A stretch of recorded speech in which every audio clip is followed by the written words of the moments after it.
मगन रहो मन में, भजन कर मगन रहो मन में। जो जो चोर भजन के प्राणी, सो सो दुख सहे। भजन कर मगन रहो मन में। याद स्वामी जी महाराज फरमा रहे हैं, अनादि जन्मों का घर गंदगी से भरा हुआ है।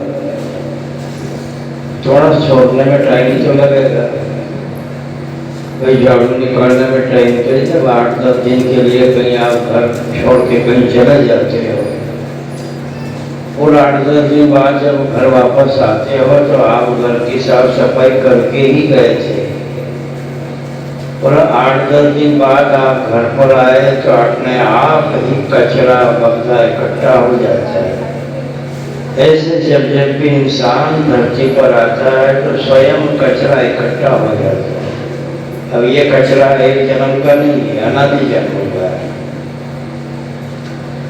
इसलिए भजन करते हैं, कुछ थोड़ी कठिनाई भी आती है, क्योंकि अब जब काफी दिनों से कचरा मकान को साफ करना है ये मकान कोई छोटा मोटा तो है नहीं, बहुत बड़ा मकान है। अनादि जन्म जन्म का मकान आपका तैयार किया हुआ है, तो एकदम तो ये साफ होगा नहीं। इसलिए संतों ने वाणी में फरमाया कि धीरे धीरे रे मना, धीरे से सब कुछ हो। माली सिंचे सो बड़ा, ऋतु आवे फल हो, मौसम आ जाएगा, अपने आप फल लगना शुरू हो जाएगा। ये तो है नहीं कि वो तुरंत जो है एकदम फल देने लग जाएगा। तो कोई भी फसल बोते हैं उसका भी अपने को 6 महीना इंतजार करना पड़ता है। आम लगाते हैं उसका भी अपने को कुछ समय इंतजार करना पड़ता है। ऐसे भक्ति का भी एक बगीचा है, इसे लगाएंगे तो पहले इसकी खटपट है, पहले मेहनत है, पहले कष्ट उठाना पड़ेगा। आम अगर खाना है तो आम की पहले रक्षा करना पड़ेगा, उसको सींचना पड़ेगा, कांटे की बगल लगाना पड़ेगी, कहीं ऐसा ना हो कि कोई बकरी आम को खा जाए। ये तो है नहीं कि जैसे बंदरों के झुंड में बंदर किसी के बगीचे में घुस गए, अब बगीचे का जो मालिक था वो डंडा लेकर के उन बंदरों को मारने लगा।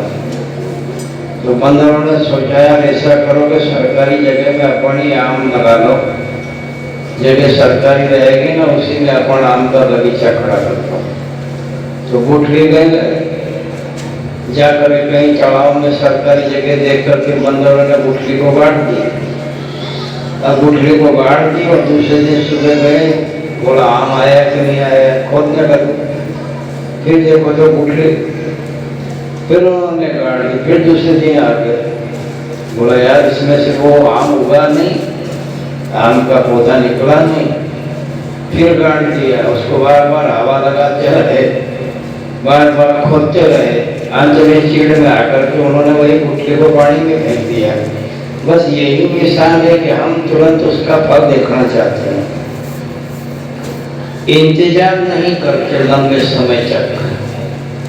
इंतजार महात्मा करना सिखाता है कि कुछ समय तक इंतजार करो, विश्वास करो और इंतजार करो, जरूर फल मिलेगा। यही है वाणी कहती है भजन से, सद्गुरु के नाम से। यानी अगर कोई जीव आत्मा प्रेत योनि में भी जाती हो तो सद्गुरु के नाम से उसकी प्रेत योनि भी बच जाती है। यही आगे संतों ने महापुरुषों ने कहा है कि जैसे प्रेत के अंदर में जो है सारी मंडली में बड़ी खुशियां जाहिर हो रही थी, खूब खुशियां मना रहे थे। तो सभी प्रेतों ने पूछा उसके लड़की के पिता को, क्यों भाई इतनी खुशी क्यों? बोला आज एक इंसान मरने वाला है, आज वो प्रेत योनि में आएगा, उससे मेरी लड़की का विवाह होगा। इतने में उस लड़के को रास्ते चलते कोई सद्गुरु मिल गया। सद्गुरु मिल गया तो वहां उसने उसको नाम बख्शीश कर दिया। नाम बख्शीश करने से यानी उसकी प्रेत योनि छूट गई और मनुष्य जन्म में आया तो वो प्रेत बड़ा परेशान होकर के सद्गुरु को अपशब्द कह रहा, यार महात्मा ने कमाल कर दिया, आज ये व्यक्ति प्रेत योनि में आने वाला था और महात्मा ने नाम देकर के इसको प्रेत योनि से ही मुक्त कर दिया। तो नाम जब हृदय धर्यो भयो पाप को नाश, जैसे चंगी आग की पड़ी पुराने घास। अब भजन के लिए जो संतों ने महापुरुषों ने समझाया है कि भजन करो, मगन रहो मन में। अब भजन कैसा करना है? ये सब चीजें आपके संसार में लिखी हुई है, कहाँ कब कितना कैसा सुख मिलना है, ये सब आपके प्रारब्ध में लिखा हुआ है। जो चीज लिखी है यानी उसके भजन की आवश्यकता नहीं, जो नहीं लिखी है उसको लिखने की आवश्यकता है। आपको कब सुख मिलेगा, कैसा आनंद मिलेगा, आपके पास में जितनी जो अंदर में आपके प्रारब्ध के अनुसार जो आपके प्रारब्ध में लिखा है वो समय पर अपने आप मिल जाएगा और हम उसी की कल्पना करेंगे। जो लिखा हुआ है ना वो फिर और पीछे चला जाएगा, देर से मिलेगा। इसलिए कल्पना करो केवल परमात्मा के भजन की, निष्काम कर्मयोग। आज का समय है ना, आज लोग कहते हैं सर्व पितृ अमावस, सब जगह आज खीर पूरी बनी होगी, खीर पूरी बनी होगी ना, और सभी को न्योता भी दिया होगा, काक को भी बुलाया होगा। जो चीज हम सुन नहीं पाए ना कभी कभी, महात्मा को थोड़ा और आगे बढ़ाने के लिए, जीव को जगाने के लिए आवश्यकता पड़ती है कि हम काल को इकट्ठा करते हैं, और जो घर में हमारे बुजुर्ग माता पिता हैं, यानी उनको हम समय पर भोजन दे नहीं पाते हैं, और आज काल को बुला करके सभी को खीर पूरी का भोजन कराएंगे, बड़े रुचि के साथ भोजन कराएंगे। बस यही महात्मा कहते हैं कि किसी व्यक्ति की ही पूजा, गीता में साफ कहा है। अगर हम धर्मशास्त्र को मानते हैं तो धर्मशास्त्र हमें साफ इशारा दे रहा है कि जो इंसान जिसकी पूजा करता है उसी में वो समा जाता है, वही योनि उसे प्राप्त हो जाती है। अने इंसान देवताओं को पूछता है तो क्या ये शरीर उसे मिलता नहीं है? वो भी एक भटकती आत्मा सूक्ष्म बॉडी में इस संसार में भटकता है। देवता मतलब जो नेक और अच्छे कर्म करता है स्वर्ग का, और जहाँ उसमें भी अगर मन ने साथ दे दिया तो जितना भी अच्छा कर्म किया हुआ और मन ने अगर साथ दे दिया, मन सात्विक भाव वाला हो, अच्छे विचार वाला हो, जो अच्छा काम करते हुए भी सत्संग से जुड़ा हुआ रहता है, तो मन ने अगर साथ दिया तो वो भी इंसान देव हो सकता है, और उसे ये शरीर नहीं मिलता, ये बॉडी नहीं मिलती। और उसमें से 90% जो है अगर वो उस शुभ कर्म को नहीं कर पाते हैं तो भूत पिशाच की योनि में चले जाते हैं। इसलिए गीता के अंदर में स्वयं कृष्ण ने कहा कि देवताओं को पूजता है वो देव योनि में चला जाता है, जो भूतों को महत्व देता है, भूतों की पूजा करता है, या वो भूत योनि में चला जाता है। और कृष्ण ने गीता में कहा है कि जो मनुष्य की पूजा करता है यानी उसे मनुष्य योनि प्राप्त होती है।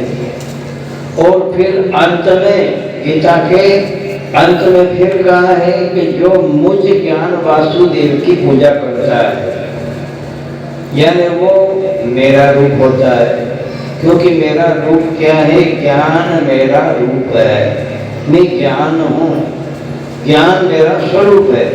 उस ज्ञान के लिए ही हमें गुरु की आवश्यकता होती है।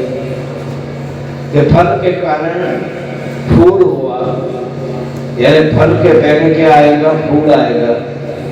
जब फल आ जाएगा फूल खिल जाएगा। ऐसे ही फल के कारण फूल हुआ, और जब फल आया तो फूल खिलोया। ऐसे ज्ञान के कारण गुरु आया। जब आपने ज्ञान आया तभी आपने कर्म खिलाया। जो कर्मों का ही तो खेल है संसार में। कर्म करोगी, कर्म के भोगी, कर्म के जोगी। इन कर्मों के आवरण में हम सब बंधे पड़े हैं। इसलिए जब तक इन कर्मों के आवरणों से हम मुक्त नहीं होंगे, जब तक यहाँ मुक्ति का सवाल भी पैदा नहीं होगा, क्योंकि हम कर्म कांडों में घिरे हुए बैठे हैं। इन कर्मों से आजाद कैसे होंगे? जब सदगुरु जो हमें इशारा दे रहा है कि जो जो चोर भजन के जग में वो ही दुख सहे। संसार में दुखी कौन होता है? अब यहाँ भजन करने वाला भी कभी कष्टमय जीवन व्यतीत कर सकता है, पर ये समझना उसे आवश्यक है कि काफी दिनों का मकान गंदगियों से भरा पड़ा है। तो सफाई करने में हो सकता थोड़े आपके भी कपड़े तो गंदे होंगे, झाड़ू झटका लगाओगे तो आपका भी एक पूरा वस्त्र जो है गंदा होगा। बस यही विशेषता है कि हम जब सफाई करते हैं भजन के द्वारा तो हो सकता है कोई कष्ट सामने आ गया हो, और ये कष्ट भी ईश्वर सब देख रहा है। कष्ट आ भी गया तो वो अच्छी तरह जानता है, परंतु हमारा लगन, हमारा भाव, हमारी भक्ति बरकरार हो, ये भी विशेषता है। इसलिए संतों ने वाणी में कहा कि जो जो छोड़ भजन के जग में वो ही दुख सहे, और दुख क्या है? वही 84 लाख योनि में भटकने का दुख है। इसलिए गीता के उपदेश के अंतर्गत अगर हम चलते हैं तो हमारा कर्तव्य केवल अब बसता है ज्ञान मेरी पूजा है, ज्ञान ही मेरा स्वरूप है। तो हम उस ज्ञान की पूजा के लिए सद्गुरु की शरण में जाते हैं। सद्गुरु हमें वो रास्ता बताता है और सारे इन भ्रम से, अंधेरे से हमें हटाता है, क्योंकि इसका संबंध जो है आत्मा से, इन कर्म कांडों का कोई संबंध नहीं है। आप शरीर हैं और आपके शरीर में चेतन उस परमात्मा की अंशात्मा है। जब आत्मा चेतन है तो चेतन के लिए चेतन की आवश्यकता पड़ती है। अब आप संसार में जो कर्म कांड कर रहे हैं ये जड़ पदार्थ है और वो चेतन है, तो चेतन से जड़ का कोई संबंध नहीं है, वो अलग है, निरामन है। इस शरीर में रह करके भी शरीर से अलग है। ये जो शरीर में रहने से सब कुछ आपको ऐसा एहसास होता है कि हम शरीर हैं। ये तो एक केवल हाड़ मांस खून का हस्ती पंजर है, किसी का 20-50 किलो का होगा, किसी का 40 किलो का होगा। ये क्या मिट्टी लेकर के हम घूम रहे हैं इस संसार में, बाकी हम चेतन उसी परमात्मा के अंश आत्मा है। अब उस आत्मा के प्रति जो आवरण हमने मन के द्वारा इकट्ठा कर लिया है, इन आवरणों को धीरे धीरे उतारने का प्रयास करेंगे। उतरता कैसे है? भजन कर मगन रहो मन में, ये भजन से उतरता है। और वो भजन है, भजन 2 प्रकार का है। एक भजन तो वो है कि जो हम संसार की कल्पनाओं का करते हैं, ये भी भजन ही है। अब इस भजन से वजन बढ़ता है, और एक भजन वो है जो वजन कम होता है। जो भी बताया गया है कि जैसे आपके प्रारब्ध में सब कुछ लिखा है। अभी हम थोड़ी सी और विचार करो कि अभी 1 घंटे बाद भोजन तो आपके प्रारब्ध में लिखा है, पर अब हमारा स्वभाव पड़ गया है सुबह जल्दी उठ के खाना खाना, और अब यहाँ मजबूरी है, आए हुए हैं, बैठे हैं, भूख तो लग रही होगी। किसी की आदत जो है ना सुबह जल्दी उठ करके खाना खा लेता है। अब उसका स्वभाव पड़ गया, आदत पड़ गई। अब वही आदत लेकर के अब यहाँ बैठा, पर अब यहाँ मजबूरी है, क्योंकि यहाँ तो कोई अपने चौके पर जा करके टिफिन खोल के, डब्बा खोल करके रोटी खा नहीं सकता, क्योंकि यहाँ अब प्रतिबंध है। कैसे? उन्होंने कहा भोजन बाद में ही होगा, भले भूख लग रही तो क्या करें, मजबूरी है ना। तो यही है कि ये तो प्रारब्ध में लिखा है, यहाँ हमें सब्र की आवश्यकता है, यानी संतोष के प्रारब्ध में लिखा है भोजन तो हमें मिलेगा, तो 1 घंटे बाद मिलेगा। भोजन तो आपके प्रारब्ध में लिखा है। अब हम यहाँ बैठ करके उसी की कल्पना करेंगे कि यार भोजन कब करेंगे, भोजन कब करेंगे, तो सत्संग का, आत्मा का आनंद नहीं आएगा, क्योंकि आपका मन भोजन में चला गया। आप भजन कर रहे हो तो भजन किसका हो रहा है? भोजन का। तो फिर आप भागते कैसे होंगे? ये तो आपके प्रारब्ध में है। बस यह इसी से समझना, हर आपका सुख, जैसे भोजन आपके प्रारब्ध में लिखा है कि 1 घंटे बाद मिल जाएगा, फिर भी बैठ करके अगर उसका भजन करें कि यार भोजन कब करेंगे, भोजन कब करेंगे, तो भोजन तो आपके प्रारब्ध में है, इसकी तो कोई आवश्यकता है ही नहीं आपको भजन करने की। और यही अंधेरा है, इसी को अज्ञान कहते हैं। और जिसको हम भजन के अंतर्गत रखते हैं, तो अब क्या होगा इससे? आपको जहाँ बैठे हैं, जिसके लिए आप आए हैं, उसका फल आप प्राप्त कर लेंगे क्या? नहीं कर पाएंगे। जिसके लिए आए हैं वो आनंद नहीं मिल पाएगा, क्योंकि भोजन तो आपके प्रारब्ध में है, आपको घंटे बर्बाद मिल जाएगा। पर वास्तव में जिसके लिए हम आए हैं, परमात्मा कब मिलेगा, कब आएगा, इसकी आवश्यकता है।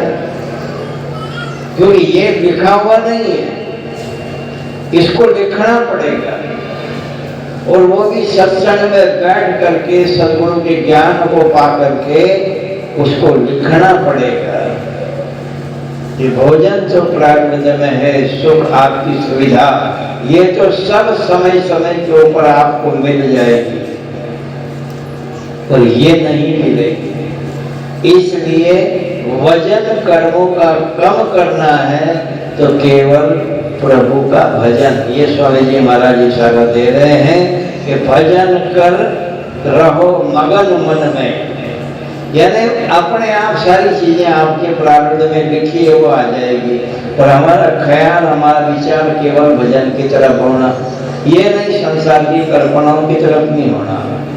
ये संसार का सुख कब मिलेगा, ये तो आपके प्रारब्ध में है। जल्दी अगर आपको लेना है तो इसको हटा दीजिए, छोड़ दीजिए वहां से, कि संसार की कल्पना मत करिए। वाणी कहे कबीर कला कल्पना सत्संग से जाए, दुख वहां से भागा फिरे सुख में रहे समय। यही तो है उसका खेल ही है, मन की गति यही है कि वो हमारे अंदर में कल्पना, संसार को देख देख करके इच्छाओं को जागृत करता है। वो ऐसा जा रहा है, आप देखो कितना बढ़िया गाड़ी में जा रहा है, वो देखो उसके पास क्या है, यही हमें फुर्ना देता अंदर में, और यही भटकाता रहता है। ये आज से थोड़ी भटका रहा है, अनादि जन्म से हमको ये मन भटका रहा है। देखें कैसे पार हो जाए, ये आपका कार्य तो करता नहीं है, ये कार्य करता है काल का।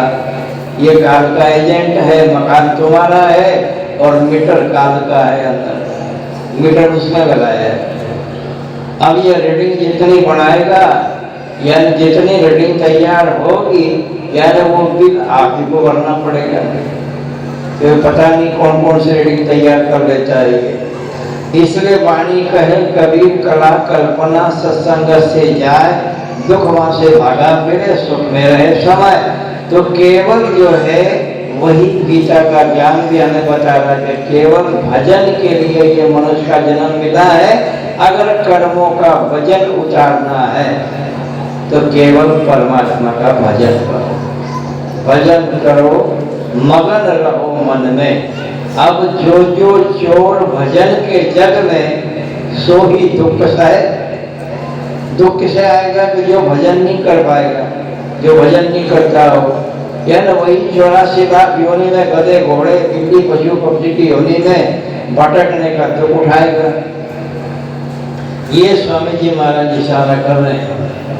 इसलिए जो संतों ने वाणी में फरमाया है, उन वाणी पर विचार करके अपने जीवन में उतारने का ये प्रयास करेंगे तो जीवन का कल्याण हो जाएगा, जीवन मुक्त हो जाएगा। इसलिए धीरे धीरे रे मना धीरे से सब कुछ हो, माली सींचे सो बड़ा ऋतु आवे फल हो। अपने आप मौसम आ जाएगा, आम लगाओगे वो समय पर आपको बराबर फल देने लग जाएगा। यही महापुरुषों ने कहा ना, के नादा तो रख ध्यान, के नादा तू रख ध्यान, संतों की जो बात को मान, संतों की तू बात को मान, सत्संग से ही मिट गया ज्ञान, सत्संग से ही मिट गया ज्ञान, सत्संग तेरा पड़ेगा फल उसका मिलेगा, सत्संग तेरा पड़ेगा फल उसका मिटेगा, जब ही बनेगी तेरी बात, तेरे कर्म होंगे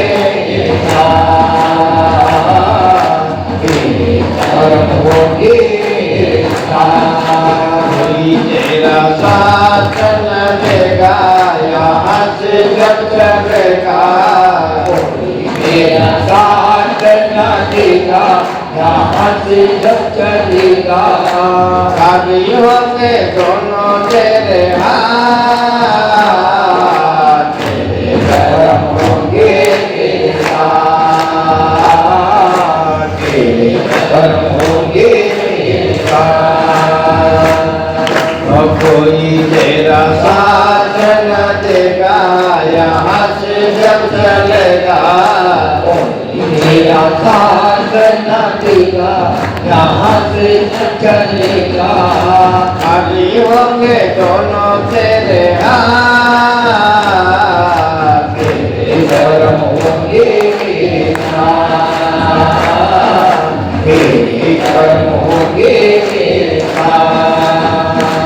रोए नादान तू लग जा, तेरे नादान तू लग जा, संतों की तो बात को मान, संतों की तो बात को मान, सत्संग से ही मिट गया ज्ञान, सत्संग से ही मिट गया ज्ञान, सत्संग तेरा फलेगा, फल उसका मिलेगा, सत्संग तेरा फलेगा, फल उसका मिलेगा, जब ही बनेगी तेरी बात, तेरे कर्म होंगे तेरे साथ, तेरे कर्म होंगे तेरे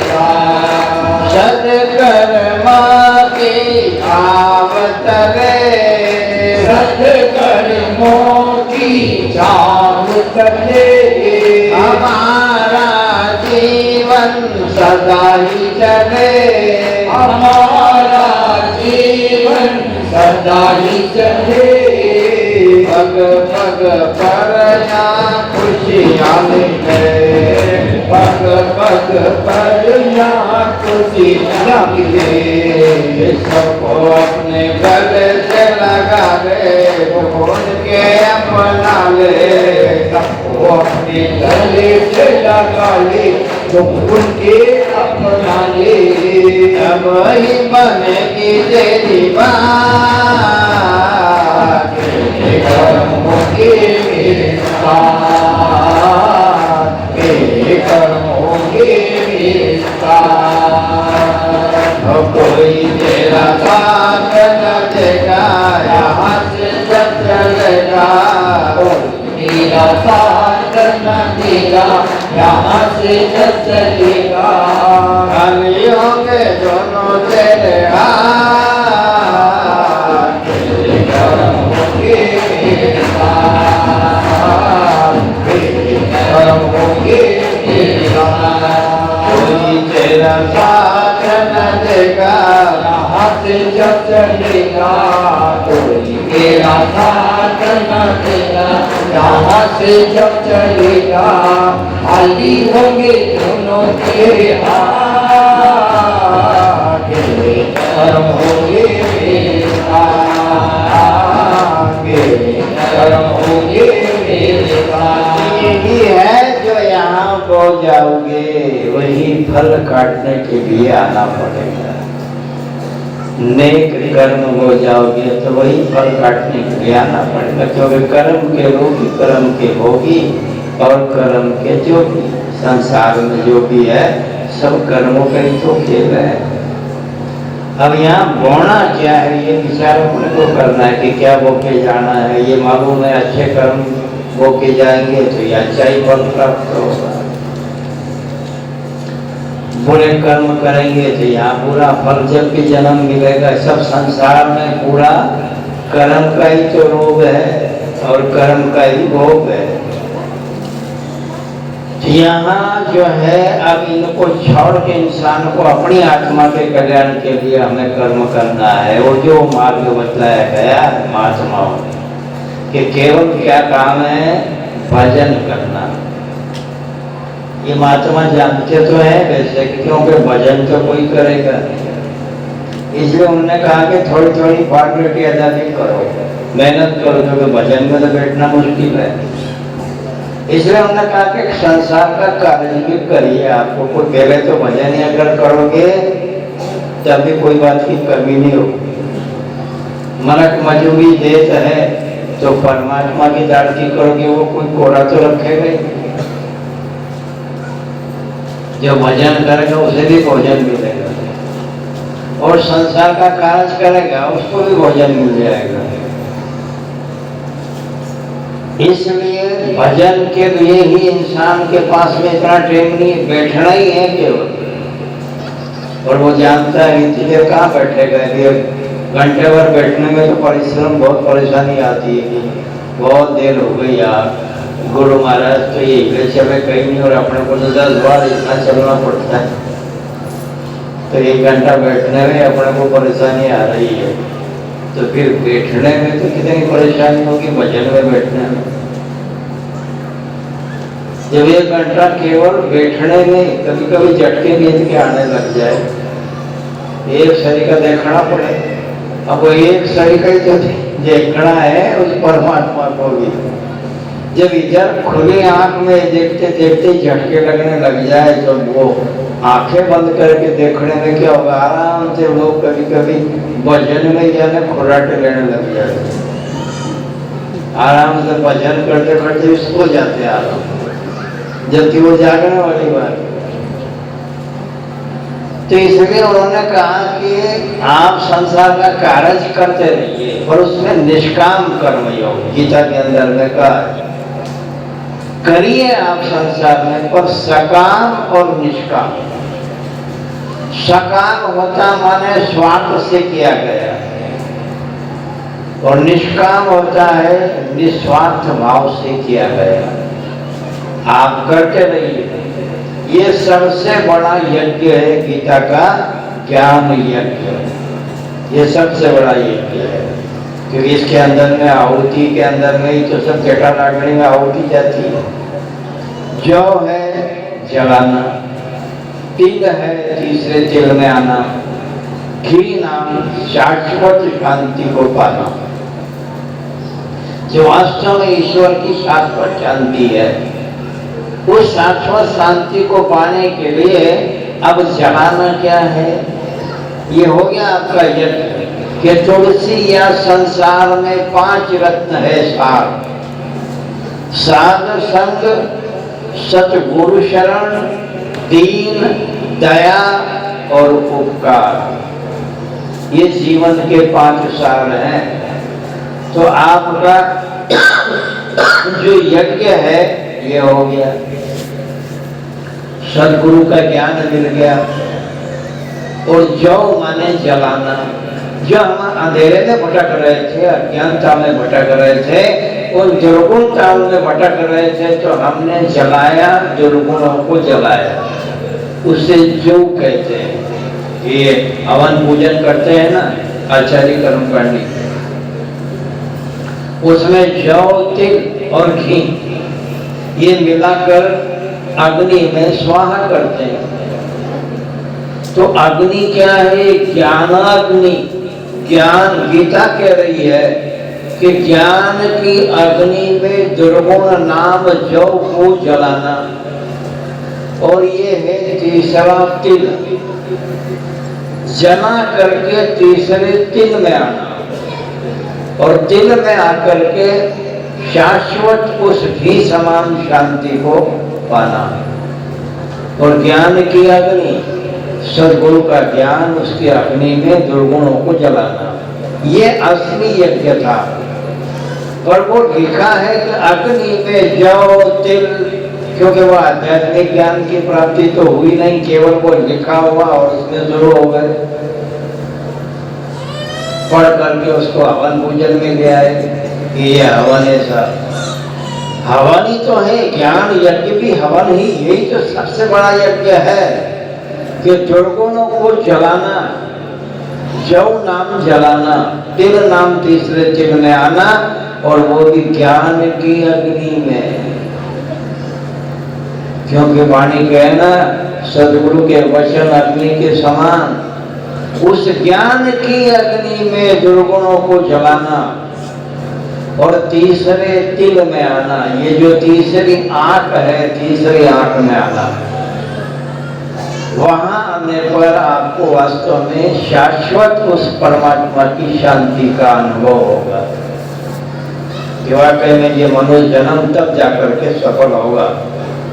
जो संतों ने वाणी में फरमाया ना कि सफल हुआ है उन्हीं का जीवन, सफल हुआ है उन्हीं का जीवन, जो गुरु चरणों में आ चुके हैं। सफल हुआ है उन्हीं का जीवन, जो गुरु चरणों में आ चुके हैं। सफल हुआ है उन्हीं का जीवन, सफल हुआ है उन्हीं का जीवन, जो गुरु चरणों में आ चुके हैं। जो गुरु चरणों में आ चुके हैं। उन्हीं को हुआ है तेरा दर्शन, उन्हीं को हुआ मेरा दर्शन, जो गुरु चरणों में आ चुके हैं। जो गुरु चरणों में आ चुके हैं। न तुझको पाया अमीर बन के, ना तुझको पाया फकीर बन के, ना तुझको पाया अमीर बन के, ना तुझको पाया फकीर बन के। हुआ है तेरा उन्हीं को दर्शन, हुआ है तेरा उन्हीं को दर्शन, जो गुरु चरणों में आ चुके हैं। जो गुरु चरणों में आ चुके हैं। हुआ है तेरा उन्हीं को दर्शन, हुआ है तेरा उन्हीं को दर्शन, जो गुरु चरणों में आ चुके हैं। जो गुरु चरणों में आ चुके हैं। सफल हुआ है उन्हीं का जीवन, सफल हुआ है उन्हीं का जीवन, जो गुरु चरणों में आ चुके हैं। जो गुरु चरणों में आ चुके हैं। जो गुरु चरणों में आ चुके हैं। यानी उसका जीवन धन्य हो गया जो सदगुरु की शरण में आ गया। यानी उसके कहीं कर्म कांड की आवश्यकता नहीं बनती। सभी कर्म कांड कोई साथ में तो जाएंगे नहीं और साथ में ले भी नहीं जाएंगे। शाम के सब यहीं धरे के धरे रह जाएंगे। इसलिए दोबारा आज दूसरी अमावस की वजह से वो दृष्टांत को जो रात में दिया ना, फिर देने का समय आ गया। क्योंकि बहुत सच्चा जिस समय में रात में कोई नहीं आया हो, इसलिए बार बार एक शब्द को क्यों कहा जाता, एक जीव आत्मा के लिए भी फिर से दोबारा उसे, जैसे टीचर होता है ना, वो तो इंग्लिश वगैरह से भी पढ़ा हुआ होता है, बहुत आगे पढ़ते पढ़ते निकल जाता है। और जब बच्चा कोई यानी श्री गणेश वहाँ हो तो फिर बेचारे उस टीचर को वही है ना, अपनी जो बचपन की आदत है ना, जो वो खुद पढ़ा है, वो पट्टी पर पेन भी पकड़ाता है और फिर लिखाता है, दिखाता भी है, बोला लिख अनार को। अब उसे लिखने की तो जरूरत नहीं है। और जब कोई नया नया विद्यार्थी स्कूल में आता है तो उसे फिर से वो कितना भी पढ़ा हुआ हो और फिर उसे नीचे ही आना पड़ता है। तो यही वजह है कि एक जीव के लिए फिर से उसे यहाँ नीचे की तरफ आना पड़ता है। कि जो लोग कर रहे हैं ना, अभी जैसे श्राद्ध वगैरह का समय है, लोग बड़े अंधकार में भिड़े हुए हैं और जोर शोर से जुड़े, श्राद्ध है, दादा परदादा को उनको श्राद्ध में लेना है। काय को ले रहे हो भाई, क्या बिगाड़ा उनने? इसका मतलब यही पाया जाता है कि वो भटकती प्रेत आत्माएं हो गई हो। वाणी का है जो इंसान इधर से शरीर छोड़ता है उधर उसका जन्म होता है। इधर से शरीर छूटना यानी नए जन्म की उत्पत्ति होना। अब आप कहो कि फिर वो एकदम इधर से गया उधर कैसे पैदा हो गया? और आप ये यकीन कर लीजिए, अगर किसी का एक्सीडेंट अगर हो रहा हो, उसके कर्म अच्छे हो, एक्सीडेंट अगर हो रहा हो, कर्म अच्छे हो, उसे वापस दोबारा मनुष्य का जन्म मिल रहा हो, तो इधर एक्सीडेंट में उसने प्राण छोड़ा, उधर उसका जन्म हुआ। ये नहीं है, हम अपने अनुभव की भी बातें बता रहे। उस समय में दसाई में हम छठी पढ़ते थे। जब दसाई में छठी के बाद में सातवीं पढ़ने के लिए दसाई में गए तो वहाँ एक यानी हॉस्पिटल में एक नर्स आई।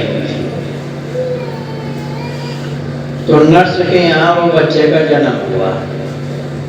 अब वो बच्चा जो है थोड़ा थोड़ा किसी को याद रहता, वरना परमात्मा वाणी कहना अगर पिछले जन्मों के कर्मों को याद करते हैं तो हम जो आए हैं ना आगे के लिए वो रास्ता भटक जाते हैं। इसलिए परमात्मा उस बुद्धि को इसको बंद कर देता है।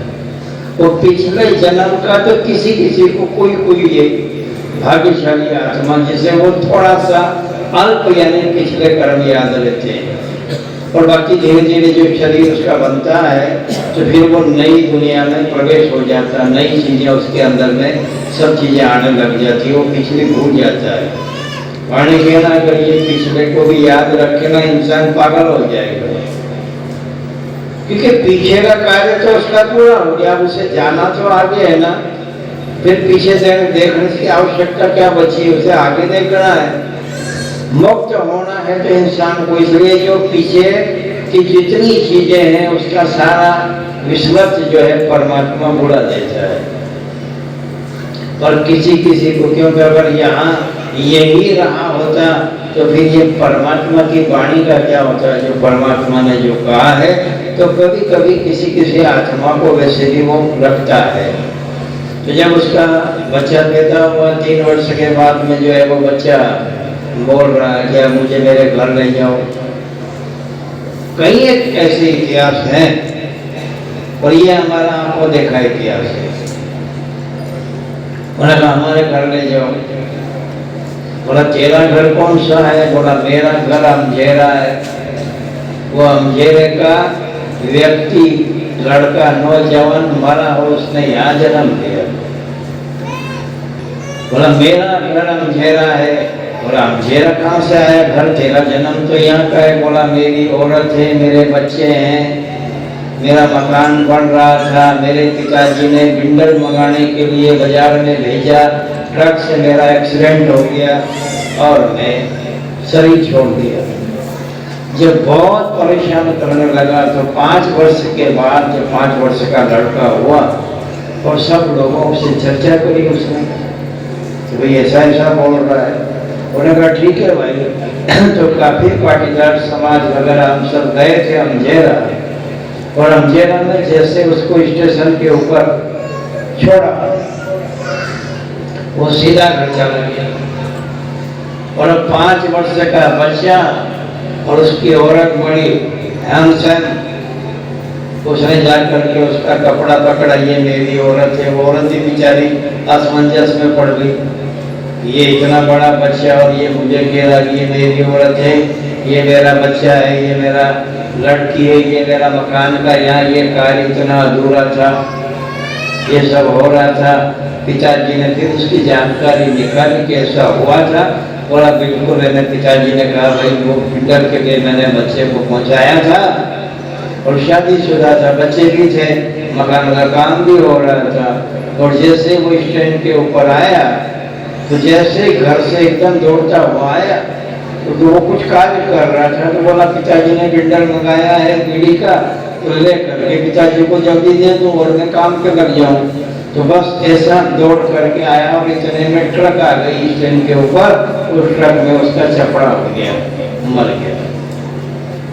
तो ये तो है ना, इधर जन्म, इधर मृत्यु, इधर जन्म, क्योंकि ये रेडीमेड तैयार होता है, रेडीमेड तैयार होता है। इस रेडीमेड को आसुरी क्रिया में जाने से अगर कोई बचा सकता है तो केवल संसार में सद्गुरु ही इन आसुरी प्रवृत्ति में जाने से रोक सकता है। वरना जैसे अधिक कहा था ना, प्रेत बड़ी खुशी मना रहे हैं कि ये मरेगा, प्रेत योनि में आएगा, पर सद्गुरु ने नाम बख्शीश कर दिया तो प्रेत योनि से निकाल दिया उसको, प्रेत योनि नहीं हो पाई। बस यही विशेषता है कि इधर इंसान जाता है, उधर इंसान का जन्म होता है, क्योंकि ये रेडीमेड 9 महीने के लिए अपने आप तैयार हो जाता है। क्योंकि ईश्वर जानता है कि अभी ये कहाँ से कहाँ आएगा। और कभी कभी ये सब चीजें होती है ना कि कभी कभी 9 महीने में यानी मरा हुआ ही पैदा होता है वो, क्यों? कि रेडीमेड उसका कैंसिल कर दिया, सदगुरु मिल गया, नाम मिल गया, इधर का रेडीमेड बना बनाया रख दिया उसने, क्योंकि उसका जन्म नहीं हो पाया। वो चेतन आत्मा हो सकता है कि कहीं वो निगुणा है, परमात्मा से दूर है, तो भूल विशाल योनि में चला गया। ये यही बदला जाता है। इसलिए इंसान को सत्संग से जुड़ना आवश्यक है कि तुलसी या संसार में 5 रत्न है सार, साध संग सद्गुरु शरण दीन दया उपकार। इसलिए महात्मा जो वाणी में फरमाते हैं कि केवल इंसान का कर्तव्य है भजन करना, और जो भजन नहीं करता वही 84 लाख योनियों में गोता लगाता है, वही भटकता रहता है। तो 84 लाख योनियों से अगर निकाला है तो किसने? सद्गुरु ने निकाला है। नहीं तो यही है ना, भटकते रहते हैं। इसी दृष्टांत को समझना आवश्यक है कि हम संसार में अंधविश्वासों में भटकते रहते हैं। नानक साहब के जो पिताजी सरदारों में जो है श्राद्ध वगैरह नहीं करते, सरदार समाज में श्राद्ध वगैरह का काम नहीं है। ये तो हम अंधविश्वास में भटके हुए, कोई गीता भागवत में जाता है, कोई कर्म कांड में जाता है, कोई हड़ताली तीज में जाता है, कोई ऋषि पंचमी में जाता है। अब जो गए हो वो कथा सुन रहे हो तो कथा क्या कह रही है? कितने हजार वर्षों तक हवा खाई उन्होंने, और तुम आज उपवास है तो रात में रबड़ी खाते हो, उपवास है मूर्धान खाते हो। उन्होंने तो कितने लंबे समय तक उपवास किया, हवा खाई, हवा में रहे उस परमात्मा को पाने के लिए। अब सोचो जरा, ऐसा करते हैं क्या? ऐसा तो करते नहीं है। करेंगे हड़ताली तीज और छठ सब करेंगे, और फिर फरियाद की डाकण लगेगी, फरियाद करेंगे। तो फरियाद भी करेंगे तो क्या करेंगे? मांस का फरियाद करेंगे। साबूदाना क्या है ये? जरा कर्नाटक में जाके देख लो तो साबूदाना खाना ही भूल जाओगे कि वहाँ हजारों लाइटों में उस शकरकंद को पकाया जाता है, और उसमें हजारों जानवर पड़ते हैं, और उसी शकरकंद को फिर यानी पाँव से मसा जाता है, घोला जाता है। उसके बाद में उसके दाने छटते हैं, तब उसमें कितने यानी मतलब जानवर मरे हुए हैं। और यहाँ पे दिन भर करे उपवास और शाम को करे फरियाद साबूदाने का, तो क्या खाया फिर? इसलिए अंधविश्वास से अगर निकाला है तो सदगुरु ने। नानक साहब के जो पिताजी थे यानी वो श्राद्ध के बड़े शौकिया थे। नानक साहब को भी बुलाया, बोला भाई आप सो तू भजन सुमरन सब छोड़ दे, ये अपना रूढ़ी रिवाज है, ये आज तो अपने को श्राद्ध में यहाँ रहना है तेरे को। बोला कैसा श्राद्ध पिताजी? और इस श्राद्ध के करने से आत्मा का क्या कल्याण होगा? आत्मा अलग है, शरीर अलग है। आप शरीर का कर रहे हो कि आत्मा का कर रहे हो? इसलिए उन्होंने दृष्टांत के माध्यम में एक दृष्टांत जो है उन्होंने लाहौर का दिया। उस समय में भारत और पाकिस्तान अलग नहीं थे, एक ही थे। उन्होंने लाहौर का दृष्टांत दिया। लाहौर के अंदर में जब वो एक नदी के किनारे नानक साहब और अपने शिष्य बाला मर्दाना के साथ बैठे हुए थे, तो लाहौर का एक दुरीचंद नाम का बहुत बड़ा अमीर आदमी आया। और वो अमीर आदमी जब नानक साहब के पास बैठा तो सत्संग में उन्हें कुछ ऐसा अनुभव हुआ कि ये महात्मा जो हैं बड़े बहुत पहुंचे हुए हैं। उन्होंने कहा चलो आज पिताजी का श्राद्ध है तो आज इन महात्मा को भी अपन निमंत्रण दे देते हैं। बोला महाराज आज आपको भोजन करने के लिए यहाँ आना होगा। महात्मा ने स्वीकार करके समझ गए कैसे से भी अहंकार है, इसे नशा है और कर्म कांडों का भी भूत सवार है इसे, क्योंकि ये सबसे बड़ी रुकावट अगर है तो बस यही सबसे बड़ी रुकावट है। बाकी तो धीरे धीरे आप निकल जाओगे, आजाद हो जाओगे, पर इन कर्म कांड से जो निकल गया सच्चा वही आजाद होता है। उन्हें कहा ये भी है इसके अंदर।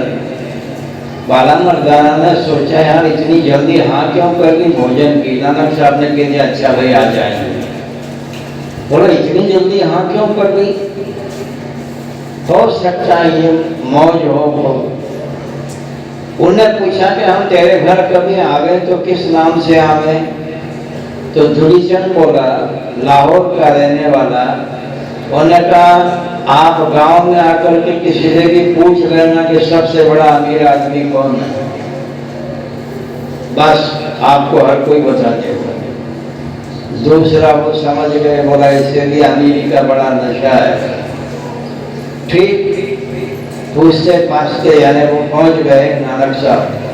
तो जैसे ही भोजन की थाली लेकर के सामने आया तो नानक साहब ने कहा कि पहले इन सबको खिला दे। सभी को पहले भोजन करा दिया, सभी को भोजन करा दिया। बोला आप बड़े संतोषी महात्मा है। भोजन करने के बाद जैसे ही वो थाली लेकर के सामने आया, बोला आप भोजन पालो। तो नानक साहब ने कहा कि क्यों रे तुलीचन, ये सब सुबह से जो ये कर रहा है ये क्या है? बोला महाराज ये मेरे पिता का श्राद्ध है। अच्छा तो इससे क्या होता है? बोला मेरा पिता जो है तृप्त होता है। मेरा जो पिता मरने वाले जो है ना ये हम तृप्त करने में लगे हुए हैं। भैया तेरे पिता तृप्त हो जाएंगे? बोला हाँ। हो गए होंगे? बोला हाँ। अबे पागल, तेरे पिता तो 3 दिन से भूखे बैठे हैं, 3 रोज हो गए उन्हें खाना नहीं मिला और 3 रोज से भूखे ही पड़े हुए हैं।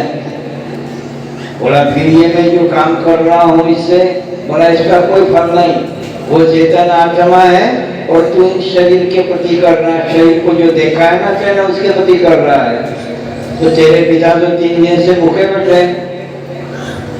बोला महाराज फिर ये करने का कोई फल प्राप्त नहीं हुआ। ये तो आए भोजन करके चले गए, सकाम भाव है। उन्हें कहा फिर उन्होंने कहा जा जो ये थाली लाया है मेरे लिए मैंने इस पर दृष्टि डाल दी है, अब जा तेरे पिता को भोजन करा के आ। बोला कहाँ पर है?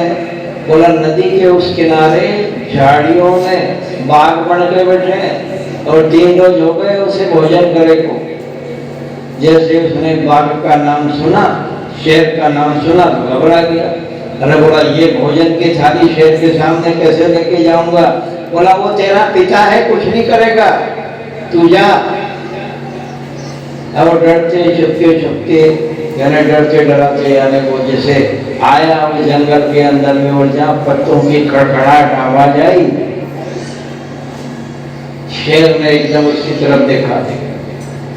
जैसे ही शेर ने देखा, उस शेर के अंदर में उसके आगे जन्म के अपने पिता की तस्वीर नजर आई और उसने एकदम सोच लिया, यार जब भी मैं कहीं अपने पिता की तरफ देखता था तो मेरा पिता भी मेरी तरफ ऐसे ही देखता था जैसे ये शेर देख रहा है। वो थाली को सामने रख दिया, भोजन पा लिया उसने, शेर ने। उसके बाद में शरीर छोड़ने का समय आ गया उसका। उन्होंने कहा अब इस समय में तू जल्दी जा घर पर जल्दी जा और जा, वहां कोई साधारण महात्मा नहीं है, वो स्वयं परमात्मा तेरे घर आए हुए हैं और उनकी अच्छी तरह खिदमत कर और अब उन्हीं की कृपा से मैं मोक्ष को जा रहा हूँ। भोजन करने के बाद में उस बाघ ने शरीर छोड़ दिया। शरीर छोड़ने के बाद में वो तुरंत घर पर आया, देखा महात्मा वहीं थे, क्योंकि एक शिक्षा तो हो गई, एक शिक्षा तो दे दिया, दूसरी शिक्षा बाकी थी। उन्होंने ऐसा करके अब मैं जा रहा हूँ, ये मैं जो सुई दे रहा हूँ तेरे को, ये सुई मरते समय में जो मुझे सचखंड में देना। जब तू शरीर छोड़े तो ये सुई सचखंड में लेके आना। वो बड़ा हर्ष सुई को रखी और अपनी पत्नी के पास में गया, बोला ये महात्मा ने सुई दी है और ये मरने के बाद में सचखंड में मांगेंगे, इसलिए मरने के बाद में ये साथ में सुई ले जाना है। पत्नी बोली आप कैसी बात कर रहे हो, जब शरीर ही 2 मुट्ठी राख हो जाएगा तो ये सुई साथ में ऊपर कैसे जाएगी। अरे ये सब का सब जो है वैभव जितना जो है ये सब यही रह जाएगा और ये शरीर भी आपका साथ में नहीं जाएगा। जो संतों ने वाणी में फरमाया ना कि साथ देती नहीं ये किसी का, क्या भरोसा है इस जिंदगी का, भरोसा है इस जिंदगी का। साथ देती नहीं ये किसी का, क्या भरोसा है इस जिंदगी का, क्या भरोसा है इस जिंदगी का। कर ले भजन तो गुरु का, क्या भरोसा है इस जिंदगी का, क्या भरोसा है इस जिंदगी का। कर ले भजन तो गुरु का, क्या भरोसा है इस जिंदगी का, क्या भरोसा है इस जिंदगी। रुक जाएगी चलते चलते, रुक जाएगी चलते चलते, ब्रह्मा बुझ जाएगी चलते चलते, बात रुक जाएगी चलते चलते, ब्रह्मा बुझ जाएगी चलते चलते, क्षमा बुझ जाएगी चलते चलते, तब निकल जाएगा रोशनी का, क्या भरोसा है इस जिंदगी का, क्या भरोसा है इस जिंदगी का। तब निकल जाएगा रोशनी का, क्या भरोसा है इस जिंदगी का, क्या भरोसा है इस जिंदगी का। दुनिया है ये हकीकत पुरानी, दुनिया है ये हकीकत पुरानी, हमसे रुकना है इसकी रवानी, जल्दी रुकना है इसकी रवानी, नाम रह जाएगा आदमी का, क्या भरोसा है इस जिंदगी का, क्या भरोसा है इस जिंदगी का। नाम रह जाएगा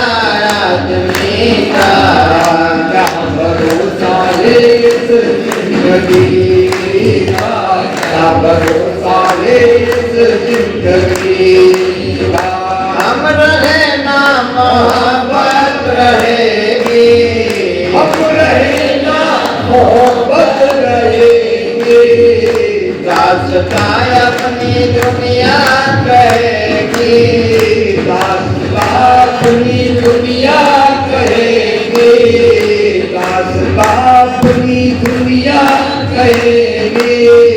फर्ज पूरा करो बंदगी का, क्या भरोसा इस जिंदगी का, क्या भरोसा इस जिंदगी का।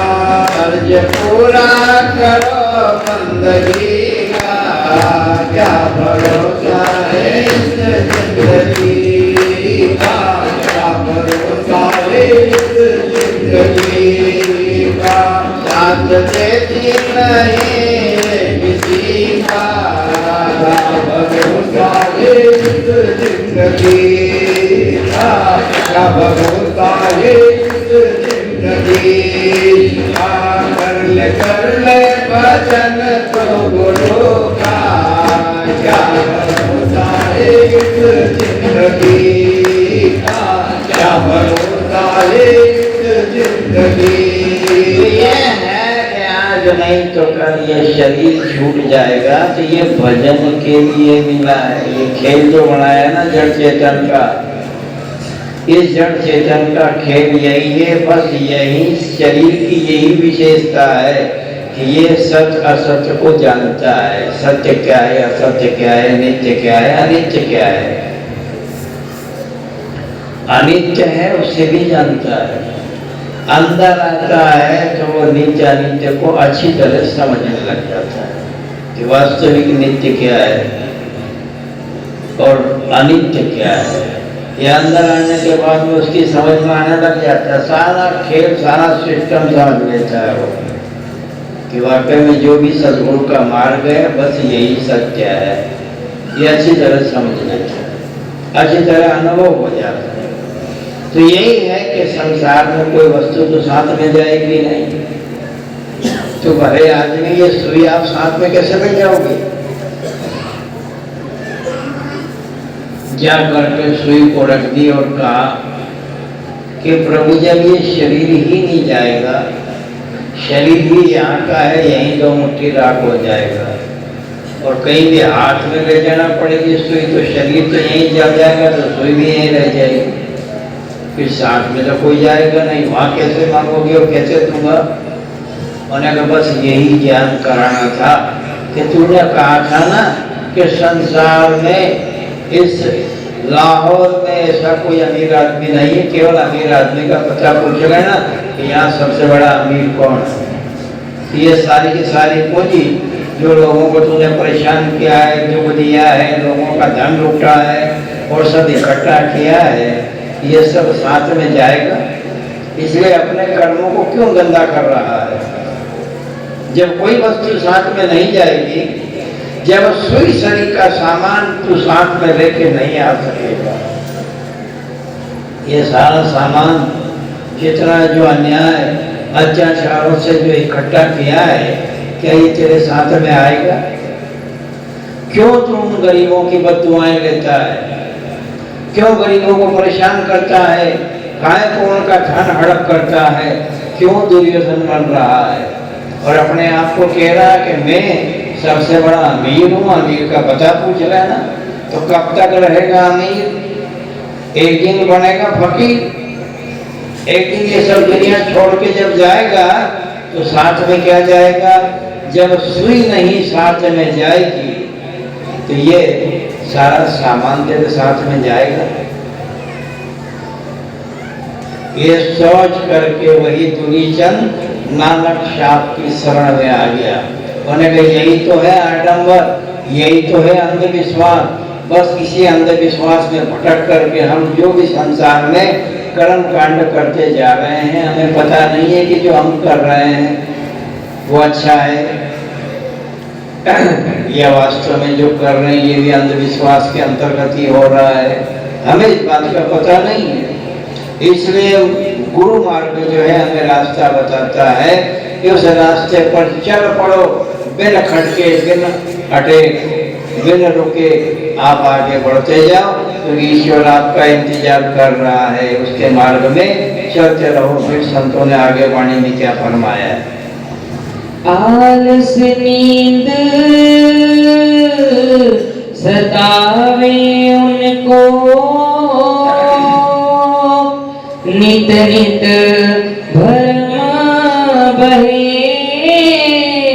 ये आलस किसे आती है? जिसे अंदर में भ्रम पड़ा है, जो भ्रम।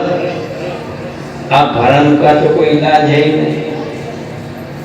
भ्रम का इलाज कहीं नहीं मिलेगा आपको। जिसे रात में कहा था ना भ्रम, छाछ तो अच्छी दी थी उन्होंने, छाछ तो अच्छी खाई थी, उसमें सांप नहीं गिरा था, छाछ अच्छी ही दी थी। और केवल उसके कहने पर, अब उसे ये पता नहीं कि ये पहले थी, बर्तन बाद में ढका उसने, वो बर्तन खुला रख करके केवल छाछ देने के लिए गई सेठानी, इतनी देर में सांप गिर गया उसका। तो छाछ तो अच्छी मिली थी ना उनको। बाद में आकर के वो तो हाथ में डाल के धोने लगी, जब वो सांप अंदर में पड़ा हुआ नजर आया, अब उसको ढोड़ाने वो तो तीसरे दिन आए चाट के। तीसरे दिन आए ना छाछ गए, 3 दिन तक नशा नहीं चढ़े होंगे, 3 दिन तक जहर नहीं चढ़े होंगे। केवल उसने कहा और तुरंत नशा चढ़ गया, जहर चढ़ गया। जबकि वो भरम का जहर है। ऐसा जो भरम है यही इंसान का जहर है, यही आपको चट करता है। इसलिए कहा कि उसे आलस आती है। भ्रम अगर अंदर में आ गया तो समझो आलसी आ गई। इसलिए भ्रम रखने की आवश्यकता नहीं। गुरु मिले तो जान ये मिटे मोह संताप, राग द्वेष व्यापे नहीं तो गुरु आपे आप। गुरु मिलने के बाद में भ्रम का कोई स्थान नहीं बचता है। केवल उनके वचनों पर चलते रहिए, चलते रहिए। जो कहे पर संसारिक आडम्बरों में ये है 8वां बंधन, कर्म कांड का बंधन। ये तो करना ही पड़ेगा, ये तो ऐसा करना ही पड़ेगा, ये तो ऐसा होगा ही होगा, ऐसा नहीं करोगे तो ऐसा हो जाएगा। क्या हो जाएगा? नहीं करोगे तो क्या हो जाएगा? नहीं करोगे तो क्या फर्क पड़ जाएगा? नहीं करोगे तो फिर आपका नुकसान क्या हो जाएगा? यही तो है सबसे बड़ा कर्म कांडों का बंधन। यही इंसान को भ्रमित करता रहता है कि ऐसा ही करने से ये मुक्त होंगे। अरे जब वाणी कह रही है कर्म नहीं करोगे तो मुक्त कैसे हो जाओगे, भजन नहीं करोगे तो परमात्मा कैसे मिल जाएगा। इसलिए आगे जो संतों ने वाणी में यही फरमाया कि ये सबको खा जाता है भ्रम। ये ऐसी बीमारी, ऐसा रोग है कि आपकी भक्ति, आपके सुख को ये भ्रम जो है ये खा जाता है। इसलिए जो भ्रम रखता है यानी वही धीरे धीरे आलसी हो जाता है। फिर आगे संतों ने वाणी में क्या फरमाया? काम क्रोध के धक्के खावे, लोभ नदी में डूब मरे। बस फिर वही 84 लाख योनि में भटकना है। वही काम, क्रोध, लोभ, मोह, अहंकार उसी नदी के अंदर में डूबते रहना बार बार। फिर ये मनुष्य का जन्म दोबारा मुश्किल है। इसलिए विरला, कोई कोई करोड़ों में विरले ये किनारे को पार करते हैं, वरना सभी मझधार में ही डूब जाते हैं। ये मार्ग तो सबके लिए है। मनुष्य का जन्म जो मिला है सबको उसे पाने का अधिकार भी मिला है कि सभी उसे पा सकते हैं। और कहीं कहीं कोई विरला जो है उस किनारे निकलता है। तब शास्त्रों में भी कहा ना, शतेषु जानते सूरा सहस्रेषु च पंडिता वक्ता दशतेषु दाता भवतिवान। 100 में एक सूरवी, हजारों पंडित में एक पंडित। क्योंकि ये 999 तो अपने पेट की आग बुझाने वाले बढ़िया है। जब सीधा ही मिल जाए खाने को तो क्या कमाने की जरूरत है। तो 100 में एक सूरवी हजारों ने एक पंडित, और वो एक बेचारे का समय कभी कभी आता है 999 से तो रोज पाना पड़ता है। तो ये मन भ्रमित होता है, यार एक भी ऐसा बोला, दूसरे ने ये कहा, तीसरे ने ऐसा बोला, चौथे ने ऐसा बोला, ये सब 999 के ही जुट रहे हैं। और है हिम्मत ताकत होने का कह दो, ये 999 एक नंबर के जुट रहे हैं। एक जो है उसका मौका मिलता कम और उसकी सुनने को मिलती है कम। 999 की रोज सुनने को मिलती है, तो सुनते सुनते हमारा मन कोयला हो गया, एकदम काला हो गया। अब एक जो कहे तो वो लगे थोड़ी अटपटी, झटपट समझ में आई नहीं, और झटपट समझ में आ जाए तो सारी खटपट मिट जाए। एक जो कह रहा है ना, सुनना वास्तव में उसकी एक, वो एक क्या कह रहा है, 999 क्या कह रहे हैं, और वो एक क्या इशारा दे रहा है। और बड़े बड़े बैंडों में बेचारी तूती की सुनता कौन है, वो तूती है, इशारा दे रही है। और बड़े बड़े बैंड बजते हैं ना, क्योंकि ये भी जो भ्रमित करता है इंसान को कि वो अपने रास्ते से भटक करके अंधेरे का रास्ता चुन लेता है और अंधेरे में भटक जाता है। इसलिए वाणी ने कहा, शतेषु जायते शूरा सहस्रेषु पंडिता वक्ता 10,000 यानी 10,000 वक्ताओं में वक्ता एक ही है। ये 9,999 वक्ता, ये सब अपने अपने सकाम भाव की बकवास कर रहे हैं, स्वार्थ भाव की बकवास करते हैं, सभी को जीवों को फंसाने की बकवास करते हैं। और एक वक्ता जो है वो आप सबको निकालने की सोचते हैं कि आप सब निकल जाओ, इन बकवासों में मत आइए, इन बकवासों के पीछे मत भागिए, क्योंकि ये 9,999 ये सब सकाम भाव से अपना ही गुजारा करने वाले भटक रहे हैं संसार में। और जीवन भर सुनना ज्यादा किसकी पड़ती है, इन 9,999 पे पाला ज्यादा पड़ता है अपना, इनसे ही पाला पड़ता है रोज। और एक का बहुत कम, एक का ज्यादा सुनने का नहीं आता है। जो एक कह रहा है उसकी सुनने का प्रयास करो, ये सबसे हट करके अलग क्यों बोल रहा है, किसी में नहीं आ रहा है, ये सबसे हट के बोल रहा है। तो ये हट करके बोलने वाला यानी अनुभव निश्चित यानी मजबूत होगा, तभी तो ये कह रहा है। तो शतेषु जायते शूरा सहस्रेषु पंडिता, ये वेद की वाणी कह रही है कि शतेषु जायते शूरा सहस्रेषु पंडिता वक्ता 10,000 दाता भवति वानवा। अब क्या कह दिया, करोड़ों दानियों में एक दानी, करोड़ों दानियां हैं संसार में, दान करने वाले की कमी नहीं, पर करोड़ों में एक ही दानी है। और वो कभी से हम चिल्लाते जा रहे हैं, मंदिरों में जाते थे तब भी यही कहते थे ना कि तन मन धन सब तेरा, ए प्रभु सब कुछ है तेरा, तेरा तुझको अर्पण किया, तुझको अर्पण किया, लागे मेरा ओम जगदीश हरे। तन मन धन सब तेरा, तू सब कुछ है तेरा, तेरा तुझको अर्पण, तेरा तुझको अर्पण, क्या लागे मेरा ओम जय जगदीश हरे। ये तन मन धन सब तेरा।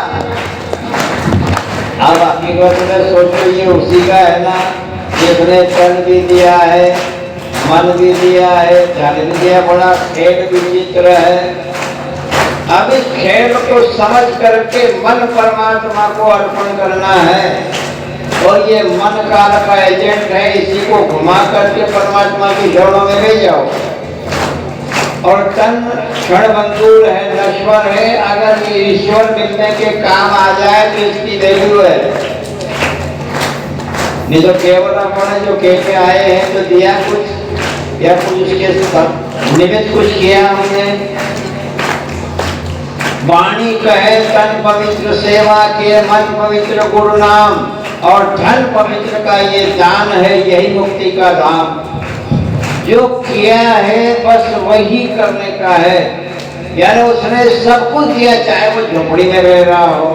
जरूरी नहीं कि उसे करोड़ों रुपए खर्च करना, मंदिर बनाना है, करोड़ रुपए हवन पूजन में देना है, कई आवश्यकता नहीं। जिसका तन चाहे कैसा भी हो, लूज हो, बीमार हो, रोगी हो, और उसने तन भी परमात्मा को समर्पण कर दिया कि जब तक मेरा शरीर है, जब तक ये परमात्मा का है। आप समझिए पूरे शरीर में अनंत रोग है। किसी को कोई बीमारी हो जाए ना तो बिना जांच के हमसे पूछ लो, जांच कराने की जरूरत नहीं, हम खुद बता देंगे ऐसा हो रहा होगा, ऐसा हो रहा होगा, आपके शरीर में ये वेदना हो रही होगी, खाने के बाद में आपको ये परेशानी होती होगी। तो अगर सब कुछ है, शरीर में सब कुछ रोग है, कोई किसी को रोग रहे तो बिना जांच के ना, जांच के पैसे खर्च करने की जरूरत नहीं। आप तो आकर के बता दो, हम उसकी जांच अपने आप कर देंगे, देखे कर देंगे आपको कि शरीर में रोग क्या है, क्योंकि शरीर में सब रोग है और ये देता है परमात्मा, सब अनुभव कराने के लिए। तो इसलिए जिसका तन चाहे कितना भी रोगी हो और ये परमात्मा के अर्पण हो जाए तो रोग भी अपने आप से भागता रहता है, ये भी चला जाता है। इसको कहते हैं तन मन धन सब तेरा। अब वहां तो अपन ने कह दिया कि तन मन धन सब तेरा, और समय आया बोला अभी फुर्सत नहीं है यार, टेम नहीं है। फिर उस दिन टेम आ जाएगा, ये दिन दुनिया छोड़ के जाओगे, उस दिन टेम निकल जाएगा कि नहीं। इसलिए ट्रेन में से टेम निकालो, सफर लंबा है। और जिसमें मन है चंचल घोड़ा, ये मन जो है आपको रोकता है। तो महात्मा कहते हैं कि रुक जा प्राणी, गाने प्रभु का, अरे सुंदर प्यारा नाम रे, समय बड़ा बलवान रे, समय बड़ा बलवान। सबको एक दिन जाना होगा, सबको एक दिन जाना होगा, निर्धन या धनवान रे, समय बड़ा बलवान रे, समय बड़ा बलवान। सबको एक दिन जाना होगा, सबको एक दिन जाना होगा, निर्धन या धनवान रे, समय बड़ा बलवान रे, समय बड़ा बलवान, समय बड़ा बलवान रे, समय बड़ा बलवान। ये है मन का चंचल घोड़ा। अब ये चंचल घोड़ा आपको जिधर भटका गया ना, उधर से इसको ब्रेक लगा करके भजन में लगा दो। रुक जा प्राणी, गावे प्रभु का सुंदर प्यारा नाम रे, समय बड़ा बलवान रे। इसको मन को परमात्मा के भजन में जोड़ो, क्योंकि ये जो है ना हमारा डोर है। ये जब जब पहले पहले में भजन करेगा तो ये नखरा करेगा। जैसे नए नए जानवर अपने लावे, नया गाय लावे, भैंस लावे, कोई सिटी में रह रहे हैं तो अपने को भैंस की तो जरूरत है कि भैंस तो चाहिए, गाय भी चाहिए। नई गाय दूध के लिए लाते हैं तो शुरू शुरू ये घर में आने में थोड़ी नखरे करती है, झूंझ मारती है, सिर हिलाती है, टांग उछालती है, और इसको पुचकारो धीरे धीरे।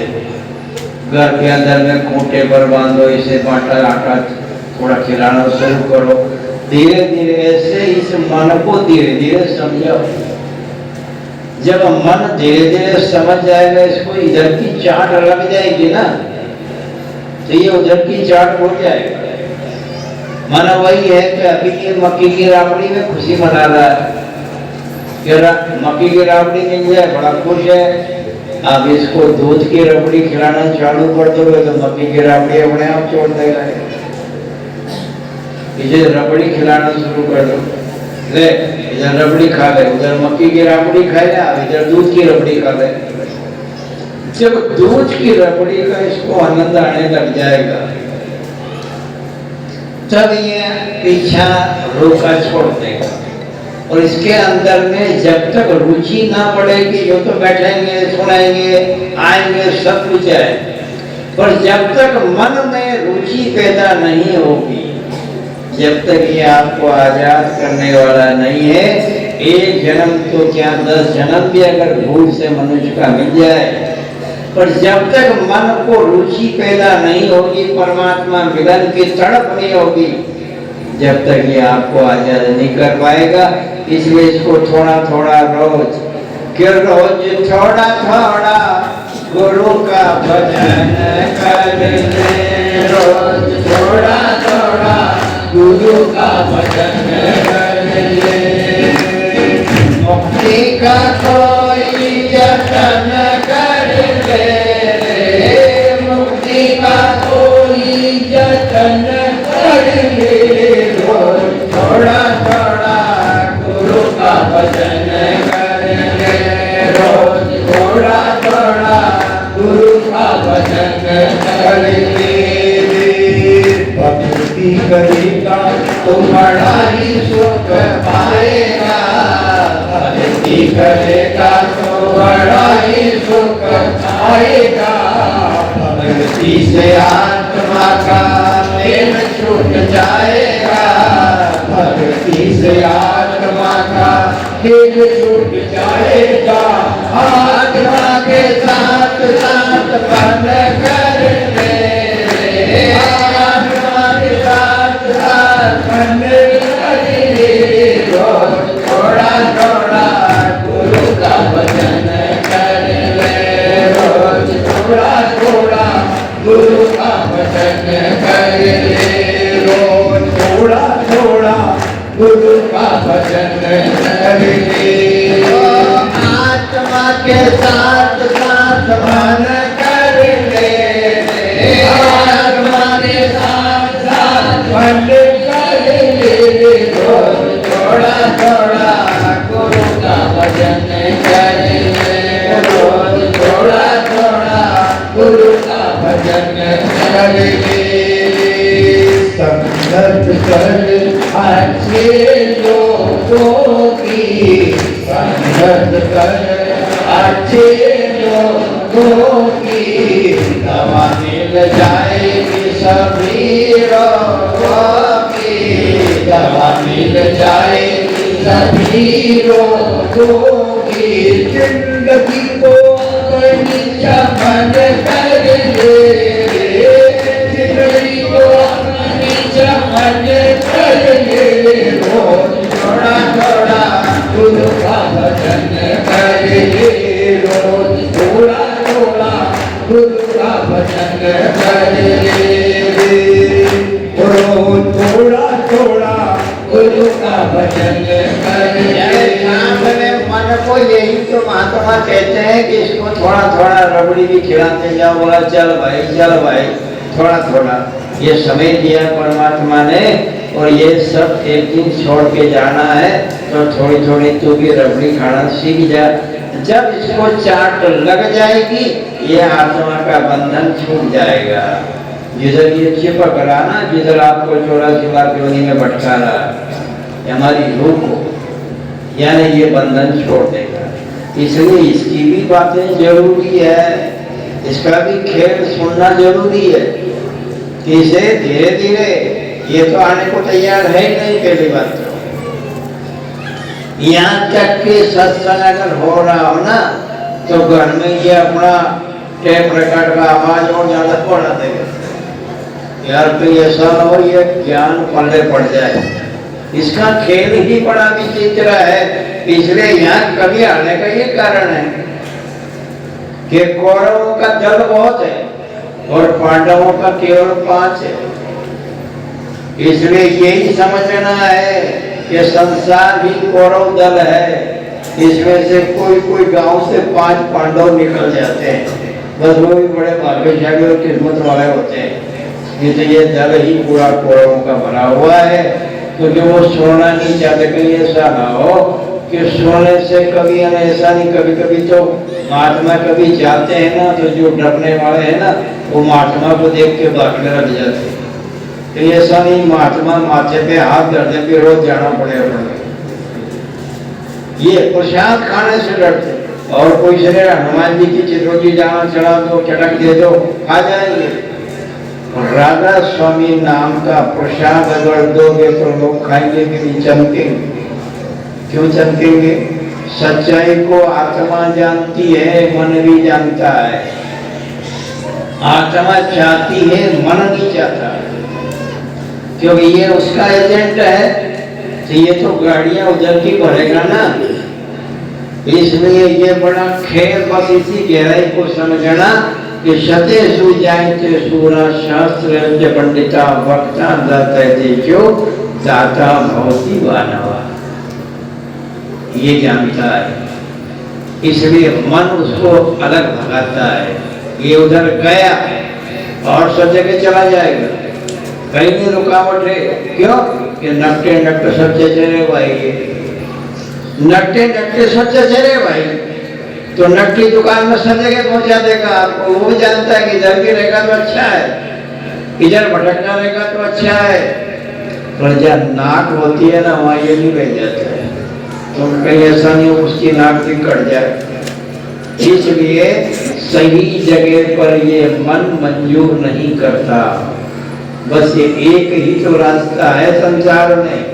रात सवाल समय समय के ऊपर यदा यदा धर्मस्य ग्लानिर्भवतु भारत,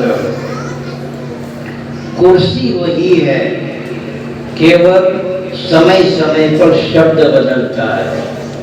कि सतयुग में सूरत शब्द था, त्रेता में सीताराम, द्वापर में राधा कृष्ण, और उस घोर कलयुग में राधा स्वामी धरानर रूप होके जगत में जीव चितायो। जीव को जगाने के लिए समय समय के ऊपर सो अवतरित शब्द होता रहता है।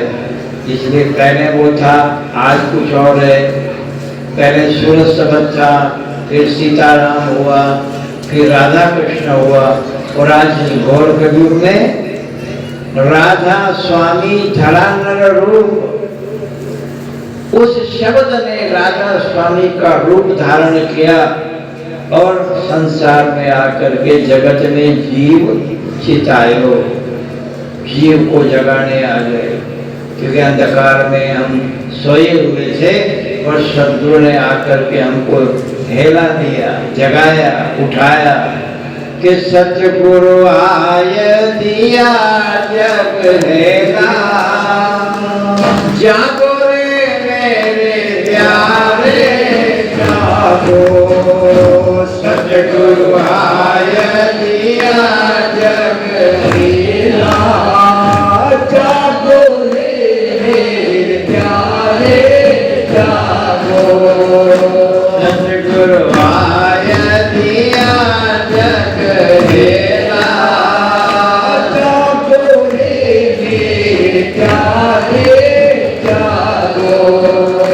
सतगुरु आय दिया जग हेला, जागो रे मेरे प्यारे जागो। जग में कार शिकारी ठाड़ो, जग में काल शिकारी ठाड़ो। भागो रे मेरे प्यारे भागो, जग में काल शिकारी ठाड़ो। भागो रे मेरे प्यारे भागो। सतगुरु आय दिया जग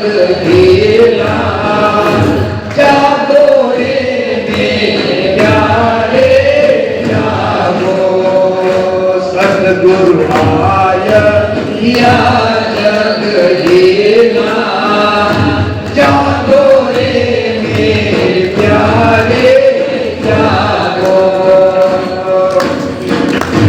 गुरु भजनलाल जी महाराज की जय। परम संत सद्गुरु गोविंददास जी महाराज की जय। संत समाज